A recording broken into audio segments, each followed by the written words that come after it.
Legenda Putra Langit, Perjanjian Semu di Pagoda Kidang. Nasib Raja Wali sudah bak telur di ujung tanduk, ketika Pipit Merah mendadak berubah pikiran.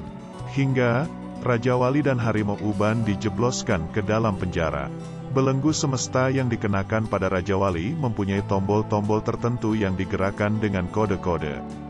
Uban berusaha memecahkan kode-kode tersebut. Jadi tak mungkin kita keluar dari sini. Apa kau tak salah hitung? Kenapa banyak sekali kodenya? Aku ini juara menghitung. Masakan tak bisa memecahkan masalah kecil begini? Di seantero kota tak bertuan ini, ayahkulah nomor satunya. Di usia 7 tahunku, aku sudah melebihi kepandaian beliau. Yah, bersyukurlah, ayahmu jenius alam, sedangkan kau jenius turunan. Benar, kota ini adalah rancangan ayahku. Kalau tuanku tahu, seluruh penduduk kota ini sangat menghargainya. Istana Wibawa, Istana Sejuk, Istana Naga Hijau, Istana Pipit Merah. Semua istana itu, ayahkulah perancangnya. Ayahku sendiri, bayangkan saja kehebatan beliau, Tuan Pendekar. Nah Tuan, sudah sejak kecil aku ikut membantu ayahku menghitung rencana ukuran serta bahan bangunan dan sebagainya. Oh, pantas kau begitu mengenali tempat ini. Kau memanfaatkannya ya. Lalu, kenapa keuangan keluargamu tak mencerminkan kepandaian ayahmu? Ah, ceritakanlah padaku. Bukankah kita sudah berteman baik? Maka meledaklah tangis Harimau Uban. Ayahku beserta para pekerjanya dinyatakan hilang selesai merampungkan istana sejuk di puncak gunung. Ketika aku berusia 13 tahun, ibu meninggal karena memikirkan ayah. Dugaanku mereka dibungkam selamanya untuk menjaga keamanan mereka. Untuk membuat perutku kenyang, aku bekerja membantu tukang masak istana Pipit Merah. Suatu hari di taman belakang istana, kulihat gadis cantik menarikan kungfu. Dialah Pipit Merah yang ketika itu masih berusia 12 atau 13 tahun. Sungguh aku mengagumi segalanya yang dia miliki. Gadis itu luar biasa. Pada tatapan pertama itulah aku jatuh hati padanya. Hatiku terusik selalu sejak saat itu. Aku sering celaka karena melamunkannya. Sudahlah, dia idaman hatiku, jiwaku, pikiranku. Semuanya, hei, melamun, kerja yang benar. Kawasan di situ sayangnya terlalu ketat. Hanya sekali dalam setahun aku bisa melihatnya. Dan dia semakin menawan saja. Malam demi malam penuh dengan riang senyumnya. Suatu hari di tahun ketiga, kekagumanku padanya terbuka kedoknya. Ia meradang, serta-merta aku diusir dari istana. Mulailah aku hidup dari mengemis. Dalam 3 tahun itu, tubuhku tidak berkembang normal. Kadang tak makan sama sekali sampai aku umur 17 tahun. Namun setelah hari ini, aku amat kecewa. Ia bukan wanita berperangai halus. Namun selama tahun kemarin, aku belum bisa melupakannya. Hingga aku selalu nekat mencuri pandang wajahnya dengan menyelinap. Anak ini bukan pemuda biasa, ia matang dalam banyak pemikiran. Ia akan menjadi manusia penting kelak. Daya ingatnya luar biasa tinggi. Setiap inci di kota ini melekat di kepalanya. Luar biasa, belenggu semesta ini adalah karya gemilang yang paling dibangga-banggakan ayahku. Takkan ada yang tahu membukanya kecuali tahu 8 rahasia sandi kombinasinya. Mungkinkah itu tanggal kelahiran ayahmu? Ya sangat mungkin, sebab dialah yang membuatnya kan.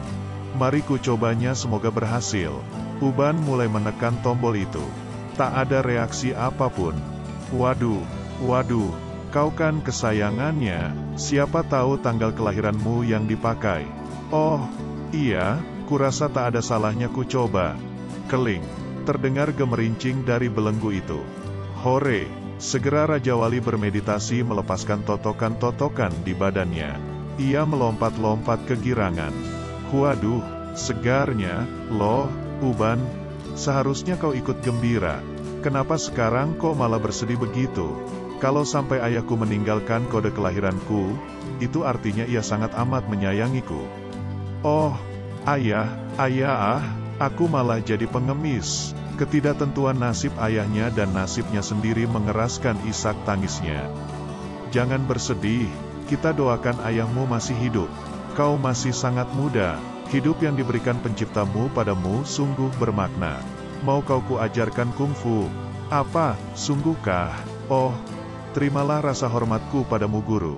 Sudahlah, ayo berangkat. Yang terpenting, tunjukkan jalan aman untuk lolos. Seingatku, di bawah ini ada jalan saluran air. Uban mulai mengetok-ngetok lantai. Kurasa kau bisa menghancurkannya dengan mudah. Mudah, hati-hati, jangan sampai bersuara. Dengan energi ufuk barat, Raja Wali merapal hawa dingin tenaga dalamnya. Lantai batu menjadi lembek, namun wajah Raja Wali menjadi amat pucat. Memang hebat daya ingat Uban. Di bawah mereka adalah saluran air. Setelah 15 menit, meditasi dihentikan. Wajahnya merona merah kembali. Kali ini ia merapal hawa panas dengan energi tinggi. Menakutkan, wajah guru berubah-ubah, permukaan lantai meretak. Teruskan guru, lantai itu pecah juga akhirnya. Pada tangan Raja Wali, sepertinya batu itu empuk. Muncullah lubang yang menganga. Hahaha, tepat memang dugaanku. Tenaga dalam guru sepertinya tanpa tandingan. Daya ingatmu itu loh yang mendatangkan keuntungan. Hehehe, mereka akan kecele banget. Kita hilang begitu saja, mereka muncul dari semak-semak. Guru tinggal di sini dulu ya. Sebentar saja, aku pergi, ada urusan. Waktu itu digunakan Raja Wali untuk meditasi. Tak pernah terpikirkan bahwa manfaat kolam panas dingin itu meningkatkan tenaga dalamnya secara drastis. Kok cepat sekali, berseri-seri Uban datang membawa bungkusan. Ku ambil setumpuk dari istana pipit merah. Mengambil tanpa izin adalah mencuri. Kita membutuhkan banyak uang di kota ini. Anggap saja ini pinjaman. Hitung jumlahnya, kembalikan seutuhnya. Kalau perlu diberi tambahan tanda terima kasih. Aku cuma ingin dia kebingungan karena uangnya hilang. Abis, dianya yang terang-terangan menghina kita begitu rendah. Berdalih untuk dibenarkan dalam mencuri. Malam sudah larut namun kota masih ramai. Mereka memberi pakaian di toko sutera. Hehehe, penampilan kita seperti orang kaya saja ya. Wah, mereka itu orang-orang kaya dari mana? Penampilannya saja sudah seperti bangsawan muda. Yah, kurasa dari keluarga terpandang yang tak terlalu menonjolkan diri. Buktinya, kita tidak mengenalnya. Uban membawa Raja Wali ke tempat hiburan. Karena membawa banyak uang, mereka di sana diperlakukan dengan istimewa. Tuan muda, mari menikmati hidangan paling lezat di tempat kami ini. Jangan diambilkan, aku bisa ambil sendiri. Di sini guru adalah seorang raja yang bersantap. Guru buka mulut saja mereka akan menyuapi guru pendekar. Izinkan hamba melayani tuan. Kalau guru menolak, mereka akan kehilangan pekerjaan mereka. Memangnya aku ini anak kecil. Disuapi, terlalu. Arak merah kebanggaan kami, simpanan kami yang luar biasa keharumannya. Nah, mari bersulang untuk menghormati guru. Yah, baiklah, aku mau juga mencoba arak yang katanya kebanggaan ini. Ia minum tanpa berpikir panjang. Wah, pedas sekali. Apanya yang enak? Sudah aturan guru, seorang jagoan kungfu harus bisa menghabiskan arak paling tidak 1 guci. Kalian hebat sekali. Demi gengsi, arak itu ditenggaknya habis. Mereka berdua mabuk dan terlelap. Raja Wali bermimpi ada di antara Sri Gunting dan Nuri bersulam. Nuri, Sri Gunting, hei, bangun. Kita masih harus mencari saudara-saudaraku. Haha, tambah 10 guci. Benar juga Paman Singit, araklah sumber segala kekeliruan. Seberkas energi dingin merasuk ke kepala Uban. Lupa bahwa kita masih ada urusan penting. Baik, jangan marah, kita berangkat sekarang. Kalian mau dinar ini? Oh, ya, Tuan perlu keterangan apa? Apakah kalian tahu, adakah seorang gadis cantik dalam kota ini yang pantas jadi kekasihku? Coba ku ingat-ingat dulu. Ada, ku dengar nama seseorang gadis yang semolek bidadari. Tinggal di istana bunga rampai. Kau pernah mengenalnya? Pernah lihat? Belum, katanya pandai kungfu. Alisnya tebal dan matanya bak bola pingpong. Sri Gunting, istana bunga rampai. Malam itu puluhan pemuda yang mendengar cerita gadis bermata bola pingpong dan pandai kungfu datang berkerumun di depan istana bunga rampai. Sudah lewat waktunya, mana bidadari itu? Untung belum terlambat. Cantik, mahir kungfu. Wah, kalau dijual laku 1000 tael kali. Menghina, paling sedikit 5000 tael. Seorang wanita separuh baya gemuk datang ke tengah-tengah mereka diiringi alunan musik. Gadis molek itu diiringi 2 dayang. Sri Gunting, bersabar guru, jangan perturutkan emosi, banyak tukang pukulnya, hati-hati, ada benarnya ucapan Uban. Kenapa harus terburu-buru? Waduh, jelitanya, seperti 1000 bidadari. Wah, Sri Gunting tampak begitu ayu namun lesu, penurut. Sudah dibiuskah dia? Hadirin yang terhormat, nama gadis jelita ini Dewi Ayu. Saksikan gadis yang murni ini. Bukan cuma ayu, kungfu pun mahir. Bayangkan, betapa tenang hidup tuan empunya dengan istri pendamping seperti dia. Hari ini hadiahnya adalah sebilah pedang sakti. Seorang dara jelita, plus pedang sakti. Wah, luar biasa ya. Silakan tuan-tuan menilai seberapa tinggi makna si jelita ini. 1500 tael, 2500 tael, 3000 tael, 4000 tael, 10.000 tael. Orang kaya yang sudah mabuk kecantikan. Suasana jadi hening oleh ucapan sang hartawan tadi. Siapa lagi? Berani naik lagi? Hayo, siapa berani melebihi tawaranku? Cepatlah, 1000 tael, 1000 tael. Ah, cari gara-gara saja. Tawaran datang dari 3 orang di ujung sana. Bukannya menaikkan tawaran. Melecehkan banget. Apa sih mau kalian? Sudahlah, jangan main-main. Perintah ini datang dari majikan kami. Maksudmu, majikanmu menantang majikan kami? Beri pelajaran adik kedua. Ya, kupikir-pikir kalian ini tak sayang nyawa. Krak, kata-kata lain tak pernah terucapkan lagi. Seorang jawara, gerakannya sangat gesit. Hei, siapa majikan kalian? Master Macan Petak, nama itu membuat mereka tampak terguncang. Celaka, ini sungguh rugi besar. Hayo, masih berani ngomong. Mereka adalah 3 elang beringas, kaki tangan Macan Petak. Mendengar namanya saja cukup buat kami. Bubar, memilih kaburlah mereka daripada harus berhadapan dengan Macan Petak. Ayo, kita menyingkir saja sekarang. Apa-apaan kau ini harimau Uban? Kok lari? Tak usah ribut-ribut, kita menyelinap saja mengambil kawanmu itu. Apa? Main menyelinap lagi? Tidak perlu, penjagaan di sini longgar.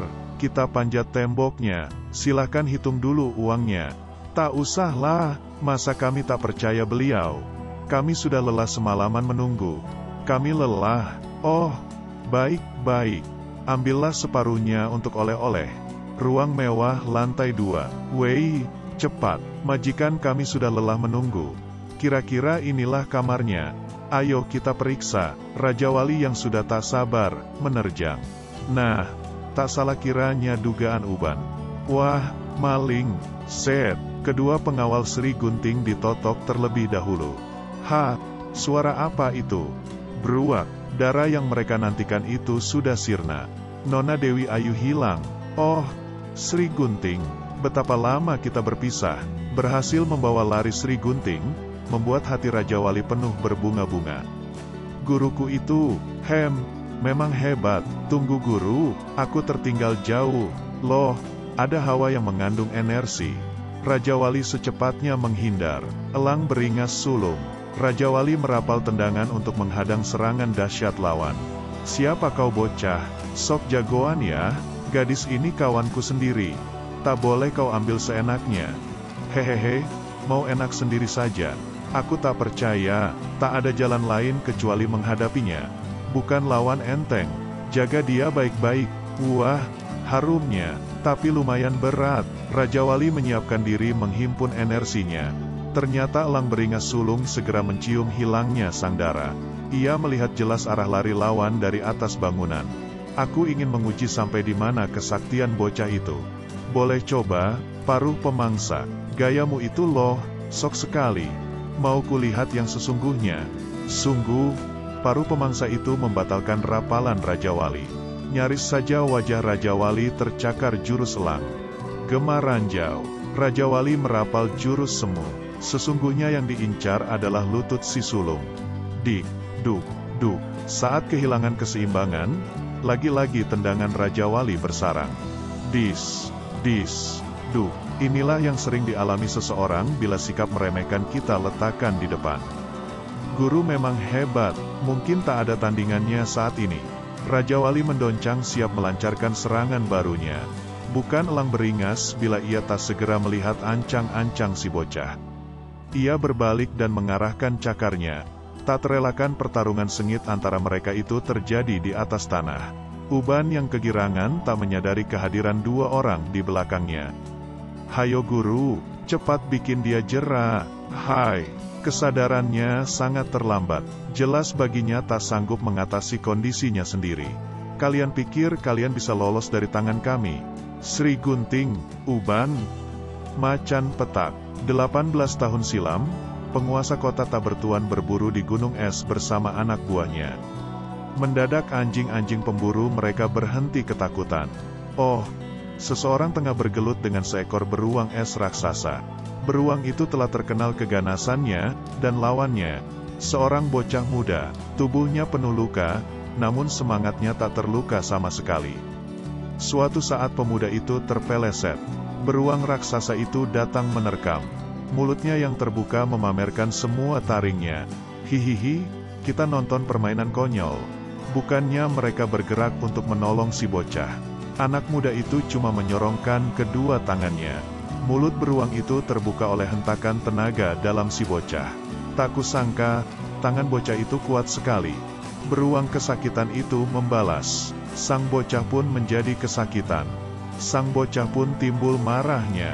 Dengan teriakan membahana, ia mengangkat tubuh beruang dan dilemparnya ke depan. Perlawanan yang menakjubkan. Beruang itu bergulingan kesakitan.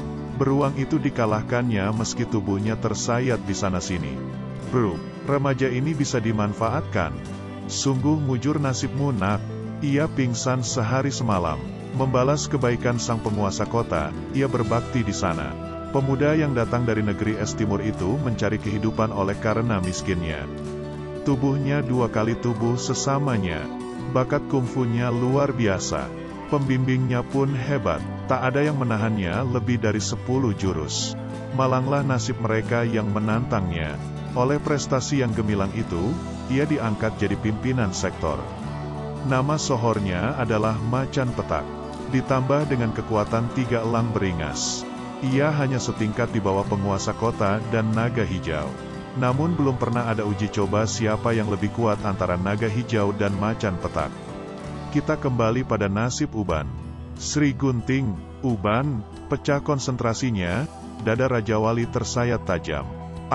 Anak muda dari benteng barat itu bangkit amarahnya. Langsung diserangnya 2 elang lainnya. Des, duk, diserang mendadak mereka terjengkang. Musuh jadi tambah 2, aku harus mencari jalan keluar.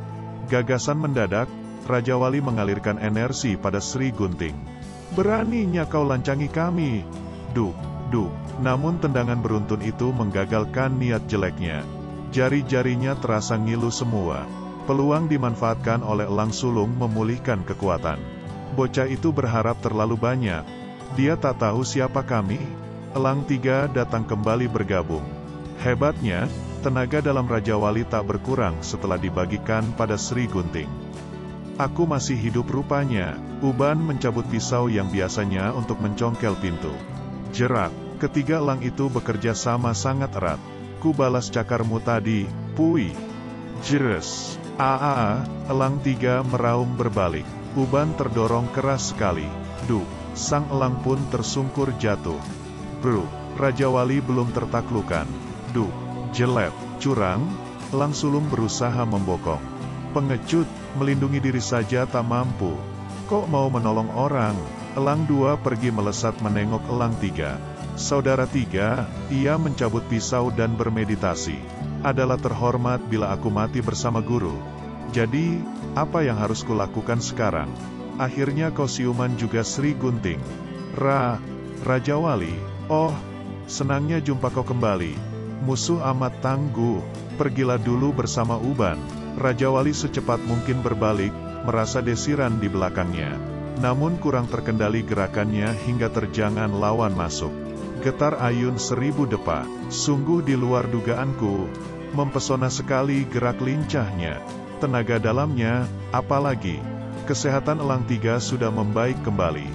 Bunuh saja kak bocah itu. Baik, segera ia mewujudkan kata-katanya. Uban mengambil langkah 1000, namun cakar itu jauh lebih cepat.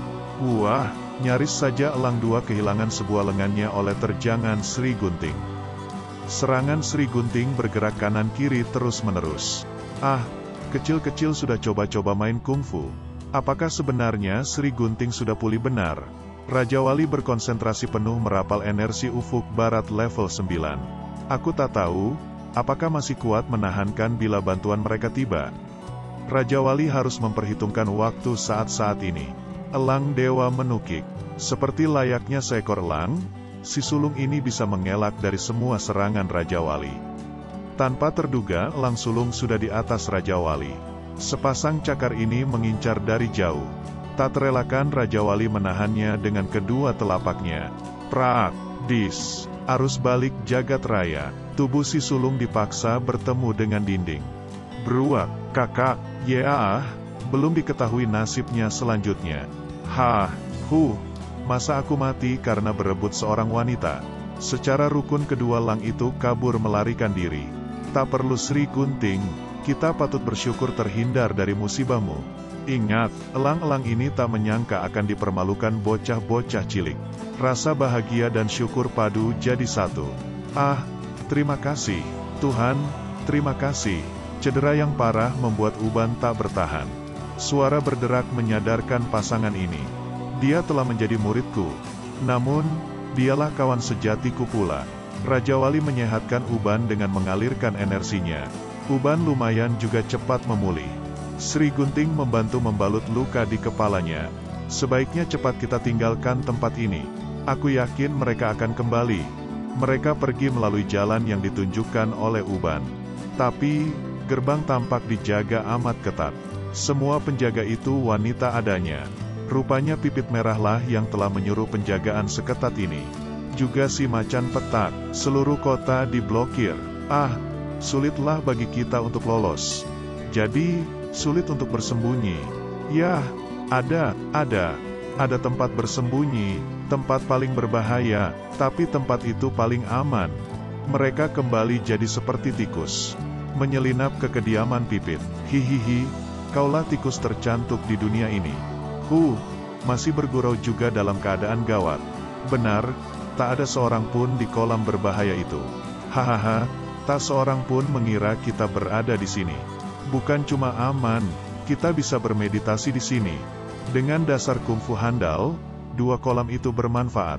Sebaliknya, tanpa energi kita segera ditelannya.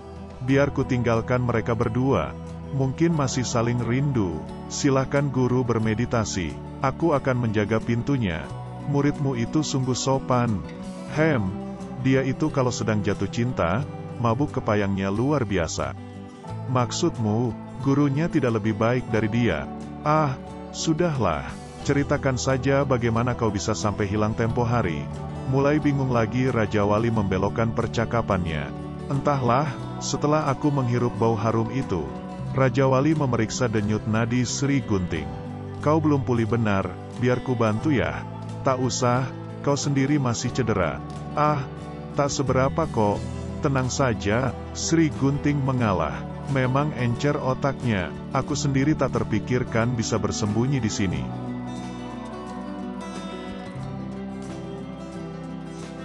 Kita kembali ke penjara langit.